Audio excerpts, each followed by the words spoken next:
Good afternoon, everybody, and welcome back to another edition of Real Talks. I'm your host, David Steele, along with Kyle. What's going on, Kyle? Doing really good. I just watched Transformers today again. It's just such a wonderful movie, and it may be a bit of a tease on what's going to be on my top 5 list. Yes, so that dates me. So, as Kyle was saying, this is going to be one of the better videos. We are actually going to be doing 5 each. We're going to be counting down our top 5 most anticipated movies of 2023. And it's going to be a huge year, guys. So I should just say this. Thank you for all the support coming. Keep coming back. Like and subscribe. We've got a ton of great content coming for you. All the movies, all the shows, all the entertainment news you want, come right here for it. So let's jump right in. Kyle, what is your number 5 most anticipated movie of 2023?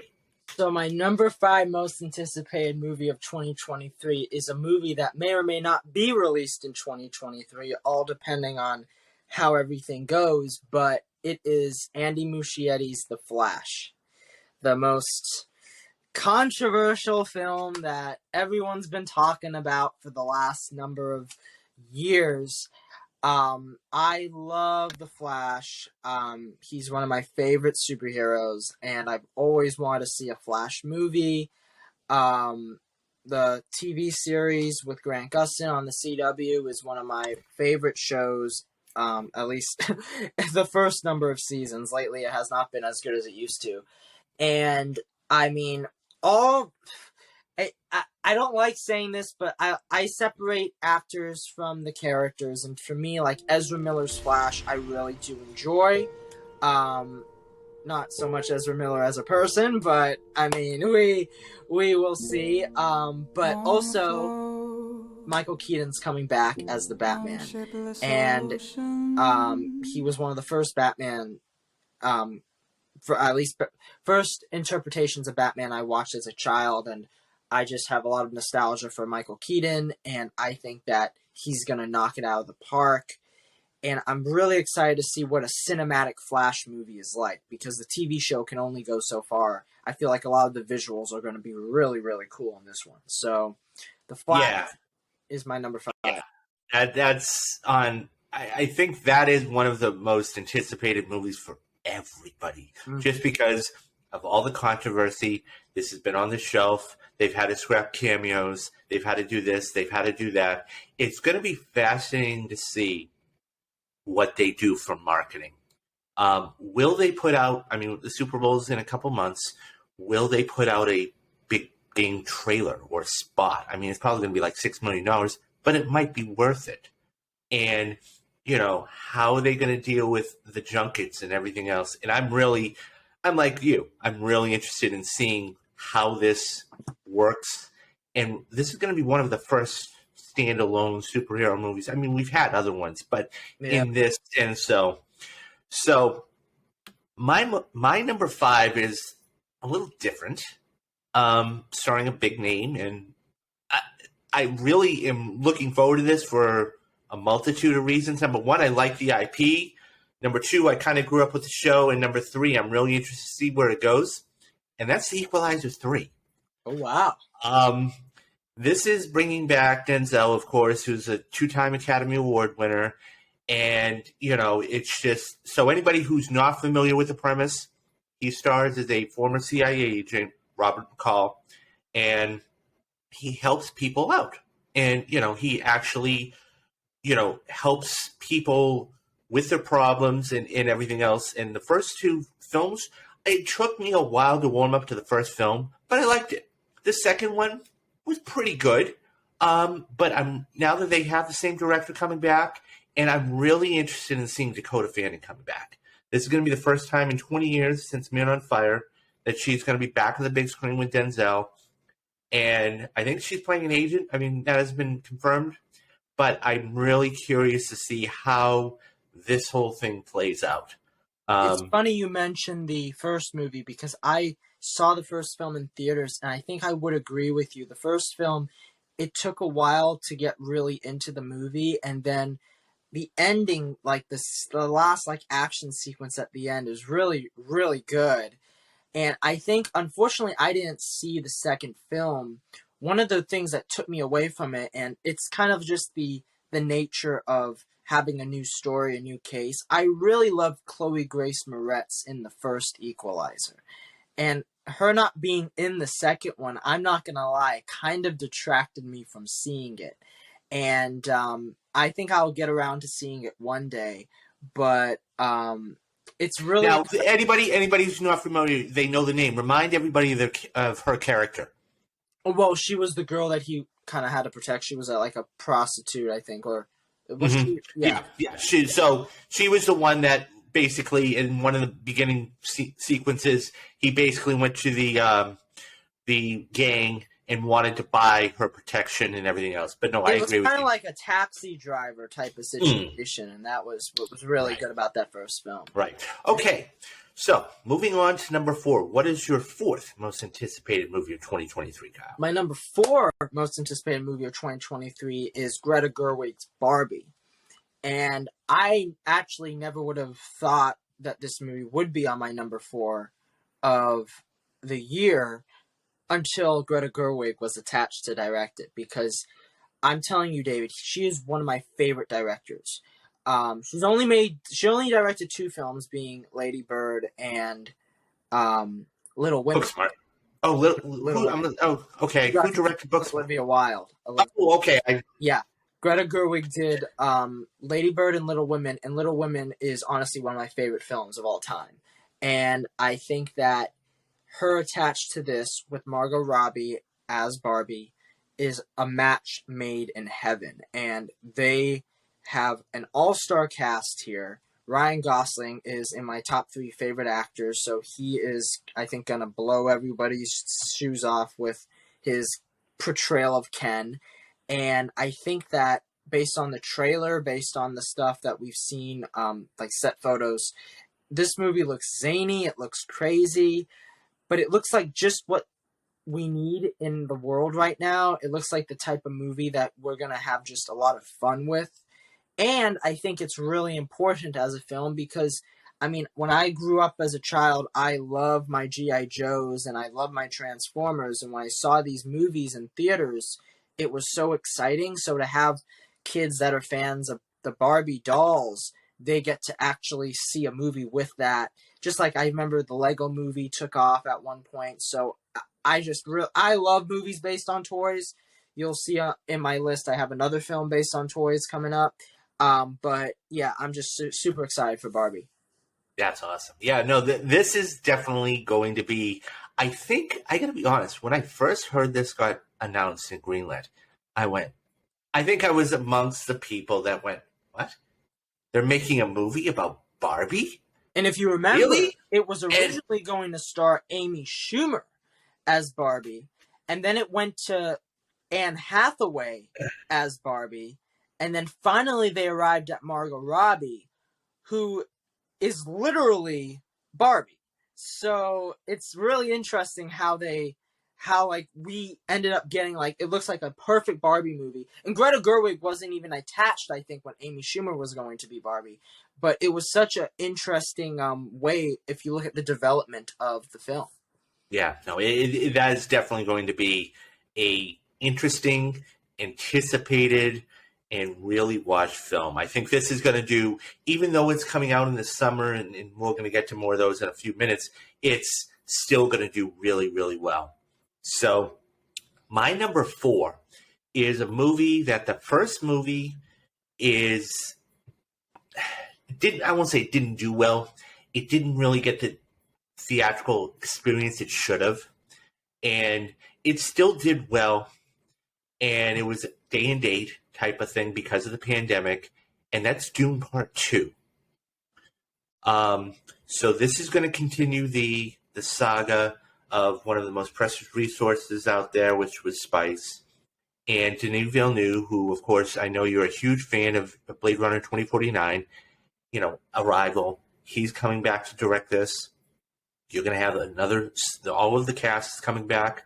Zendaya, Rebecca Ferguson, Timothée Chalamet, who's one of the best young actors we have today, just starred in Bones and All a couple months ago. So that's going to be a really fascinating way of continuing the story, and I'm really interested in seeing how they continue that.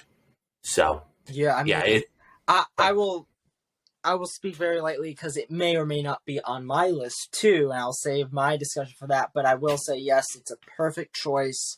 I think another added element of Dune Part 2 is the fact that Florence Pugh is going to be in it.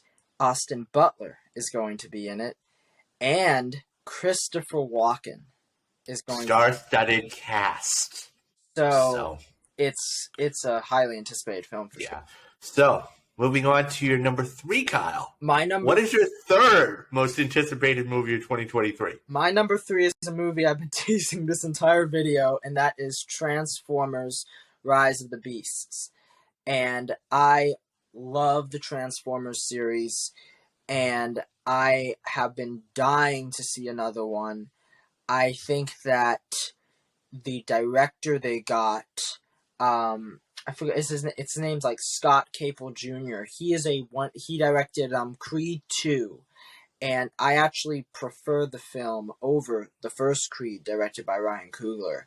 And he is an amazing director that I think is going to do a wonderful job here. But it also has a star-studded cast in Anthony Ramos, who just came hot off the heels of In the Heights, and Dominique Fishburne, who was also in Judas and the Black Messiah.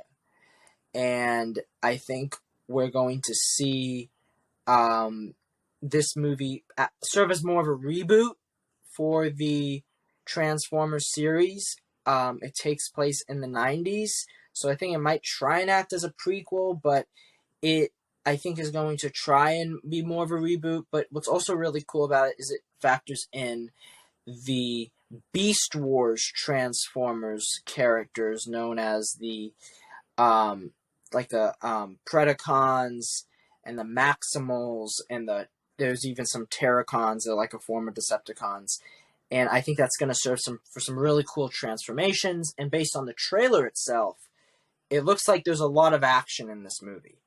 And I'm a simple man when it comes to Transformers movies. Give me the action. And it looks like this film is not going to be short on that at all. So I am really excited for it. Yeah. No, I remember growing up with Transformers and, having the actual metal Transformers with, Megatron and Optimus Prime and Bumblebee, and Soundwave was a little, tape recorder, and the movies were just good. The first one, I mean, I'll be honest, they kind of went downhill after a while. Bumblebee was a good standalone film for what it was. And it'll be interesting to see now the technology's advanced. Don't forget, guys, we're still CGI, but it's still advancing. We're going to see where it goes. And really, for me, it's all about the story. If you can put a good story in with this, I'm really fascinating to see where things go with the Transformers. So, speaking of the Creed franchise, my number 3 is going to be somebody in a film that he's going to be making his directorial debut, Michael B. Jordan. And you know what it is by now. It's Creed 3. So this one comes out actually in March, and we're going to be covering this and doing a spoiler cast on this. And now, to be frank, I still have to see Creed 2. I own it. I just have not gotten around to it. However, I mean, I know the story and everything else. However, I'm really fascinated to see where this goes for a couple of different reasons. Number one, Michael B. Jordan making his directorial debut. Number 2, the action. When I say action, I mean the boxing sequences, okay? The choreographing of that is just, okay? Number 3, you're going to have people that, because speaking of Ryan Coogler, okay, he's in talking with Michael about how to do this and how to do that, because he is doing all these things. And you have the new technology. What I mean by technology is IMAX. I mean, some of these shots are shot wide, Yeah. so wide, six. So it looks good. So I'm really curious to see where this goes, and he's got and Jonathan Majors. We got to talk about Jonathan Majors for a minute. He just came out with a little film called Devotion. He's going to have a huge 2023. Creed 3. He's in Avengers, the Kang Dynasty. Ant-Man and the Wasp. Thank you. Quantumania. Ant-Man and the Wasp. And, well, he's hopefully going to be in Kang Dynasty. But Ant-Man and the Wasp, you're right. And this, so he's really making his name known. So Creed 3 is my number 3 selection of 2023. And I can't wait to see it. The one thing that is kind of the big question surrounding Creed 3 is Sylvester Stallone, or shall we say Rocky himself, because I'm sure you're aware of, he has had a very public dispute with the film where he does not like what the producers have done with what he says is his franchise, and it is really sad to see this because I think Michael B. Jordan is coming in with a lot of weight on his shoulders. Not only does he have to, carry this movie on the heels of the great Ryan Coogler, but also the idea of, without Sylvester Stallone himself. And I think that this movie, it looks really good.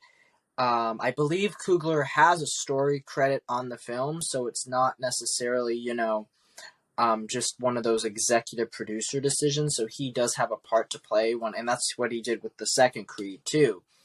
And I'm also really looking forward to this movie. I'm really looking forward to the boxing. I will tell you, when it comes to Creed 2, I thought the boxing scenes were even better than Creed 1, because I think when it comes to my biggest critique with the first Creed is I think his opponent was quite weak as a character. He didn't have the Clubber Lang, the Apollo Creed type presence. Creed 2 had a great opponent.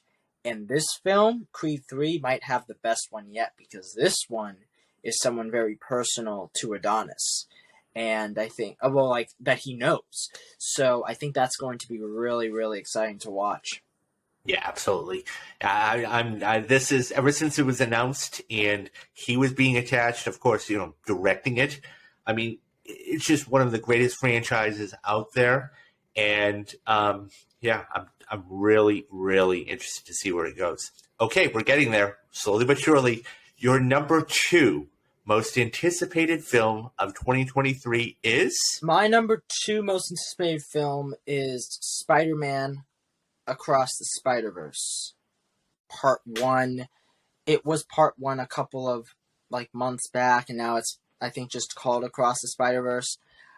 To me, Into the Spider-Verse is not only one of the best superhero films ever made, it's also one of the best animated films ever made. And honestly, I think it should have been nominated for Best Picture at the Academy Awards. It is an unbelievable film that when you watch it, you're just astonished at how good it is, because going into it, you didn't know how a Spider-Man animated film would be. And it really goes past, David, it's ranked up there with Pixar films. That's how good it is. And I think when it comes to this sequel, it looks like it has everything that the first one had, but more Spider-Man, and it looks to be really centered on the Spider-Verse angle. And that's something that I think everyone's looking forward on seeing. The main characters of the movie have such a great relationship, and I think it's just only going to be fleshed out even more. And Oscar Isaac is, I think, somewhat going to be the villain / anti-hero of the film, or more so the antagonist at times, because in the trailer, his character, Spider-Man 2099, does seem a little bit antagonistic towards Miles Morales. So I think it's going to be great. I think the animation is going to be spectacular. and it's my second favorite, most anticipated film of the year. So couple of things. Number one, I've not seen the first one, but guys, don't worry. For the first reactions, I'm going to actually watch right before the second one comes out. For that month, I'm going to be watching Across the Spider-Verse, the very first one. So when I go to see this one coming out in June, I'm going to be walking right into it. Number two, I think it's interesting too if Insomniac plays this right. Because don't forget, guys, all those people that are gamers out there, Spider-Man 2 is coming out from Insomniac Games. And Spider-Man actually won Game of the Year. I would be very fascinated to see if Insomniac and Sony and whoever is going to put this out are going to try and coincide this to actually do this. So it's going to be a huge push. And number three, last thing I'll say is this, that everybody that I've spoken to that is a film fan, film critic, film aficionado, talking about Spider-Man movies, almost every single one says this is absolutely the best Spider-Man.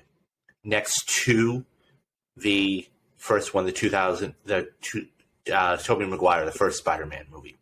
I mean, it's kind of like the Batman and the Dark Knight. It's that neck and neck. Mm-hmm. So it's 1A type of thing. So that looks unbelievable, and I can't wait to see that either. So my second most anticipated film of 2023 is a movie that is going to be ending. I won't say ending a franchise, but it's going to be the last one. And it's really going to kick off the summer. And I think it's one that everybody is looking forward to seeing. And it's just going to be a fun time. And that's Guardians of the Galaxy Volume 3.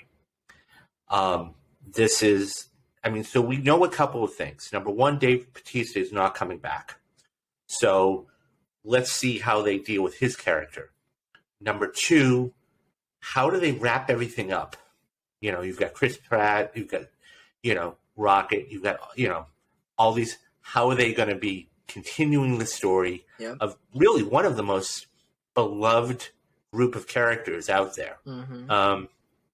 And so it's going to be a fascinating thing. And finally, James Gunn. James Gunn has now written, directed this. And of course, everybody knows by now he's in charge and co-CEO of DC.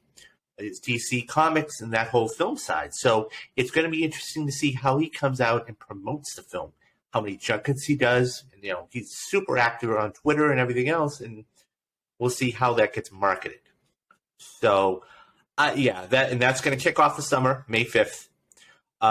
So we'll see what happens with that. So, drum roll, please. Go ahead. Well, to say about Guardians, that would definitely be in one of my honorable mentions for our top 5.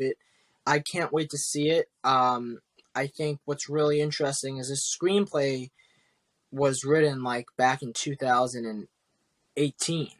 So we're talking about a movie that really has been around for quite a while, but they just needed to make it. And I think that we are going to get to see a great conclusion. It's going to be great to see how James Gunn handles conclusions to, saga. He's never done that before. And we also get to see what it means for the future of the MCU, because I think that there's more of a sense of finality to this movie than there has been to any MCU movie since Endgame. And that's something that I think is going to really charm a lot of people, because I feel if they handle it right, so far the marketing has been pretty good, but if they handle it right, it could be a really, big moneymaker at the box office in May. So I'm really excited. It's just going to be unbelievable to kick off. I mean, we had Doctor Strange that made almost $1 billion. Mm-hmm. Even if you didn't like the film, it's still amazing how they kicked off the summer and just did that and whatever else. So now, let's get to it. Yeah. Your number one most anticipated movie of 2023 is what, Kyle? It is Dune Part 2. I cannot overstate this. Dune is one of my favorite novels of all time. In fact, I believe it is the novel I've read the most of any book. I've read it nearly 3 times, and it is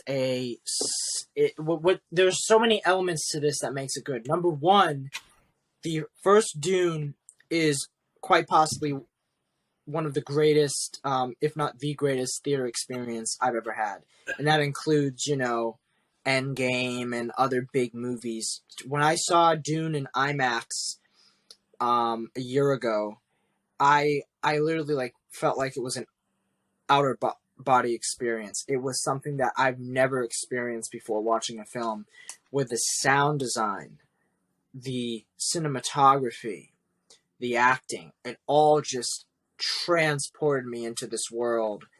And just from the very opening line where it says dreams or messages from the deep, and you hear Hans Zimmer's majestic score, and to know that they're going to conclude the story from the first film in this movie, I think it's really going to help the first film in hindsight, because I think a lot of people had issues with the first film being part 1.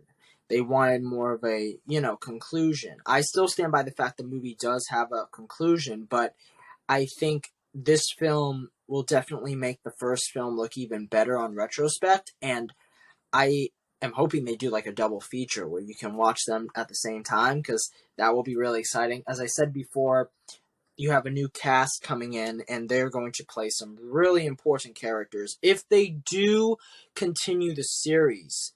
And I think they will, because I think that this movie is going to do really well.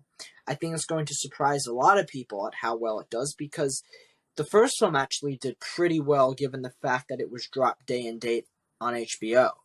And I think we're going to see a record-breaking opening weekend, and it's going to be possibly an awards contender, because the first one was, but I think this one even more so. And the second part of the Dune story is something that even David Lynch's Dune was not able to get quite right. And I think we're going to get to see this end, because the ending of Dune, the book, is you have to read it or see it to be believed, because it is so exciting. It is action packed, and I can't wait for the trailers, because I think we're going to see some epic trailers for this finale. And of course, we have the returning cast coming back. That I think Rebecca Ferguson, Timothée Chalamet, Zendaya, Josh Brolin, they're going to just kill it. So I cannot wait. I cannot wait for this movie. Yeah, no, I saw that in IMAX. And you're right. I mean, it made, to your point. I know we always talk about numbers and everything else, and I think the whole day and date thing, it actually did. I won't say did hurt it, because they had to do it, right? Mm-hmm. Because of what was transpiring.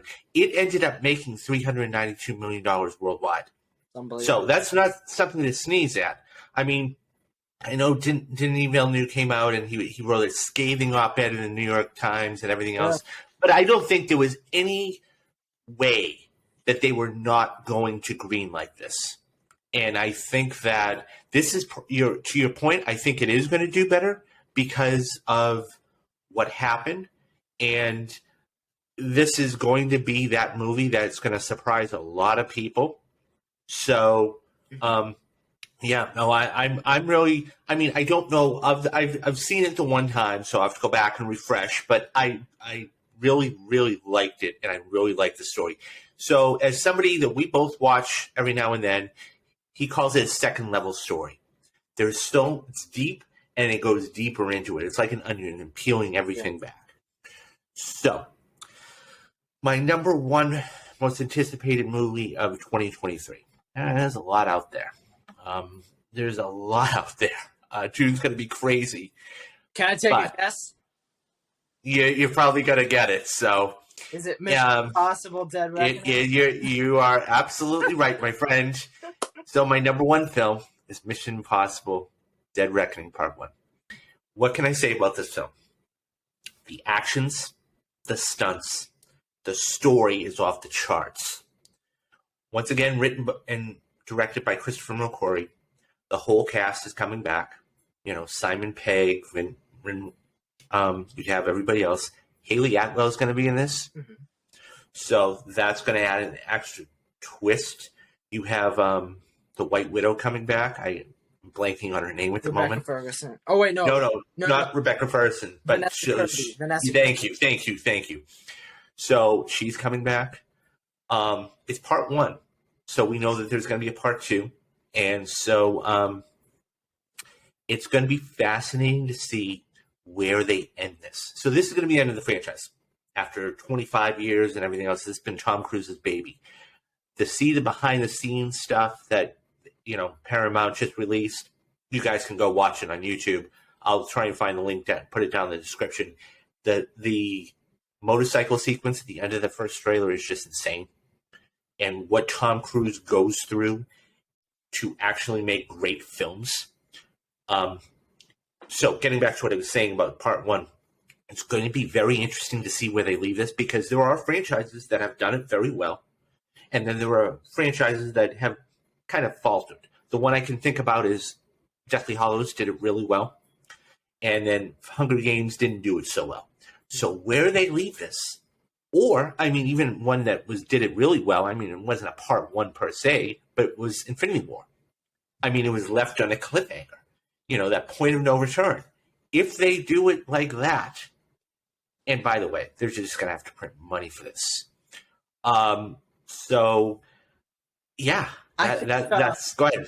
That's a good point, because I think the issues when it comes to part 1 is how engaged is the audience. Because when it comes to, you mentioned Hunger Games, the audience was done after the 3rd film. They wanted just 3 Hunger Games movies, and they should have sticked at, 3 Hunger Games movies. They did not need to split it up, and because they did that, by the time the final Mockingjay film came out, it did not do as well as I think they hoped it to do. Now, when you have a Deathly Hallows situation, the audience probably would have been there for 5 more Harry Potter films. And I think with Mission Impossible, it is a franchise that is just growing and growing. And I think this is going to do really well, especially off of the heels of Top Gun Maverick. And I think, honestly, David, this could be in the running for one of the best franchises of all time if they nail it out of the park. Because personally, I love every single Mission Impossible film. And I think that this movie, based on the way they're bringing some actors back, one of the actors from the very first Mission Impossible movie is coming back. I don't know his name, but it's a... no, I don't know his name, but anybody who actually... So anybody, by the way, De Palma, I mean, it's interesting because if you remember back in 1996, that was a big thing. How are they going to introduce this? But to your point, they were in the restaurant. It was after the team got ambushed.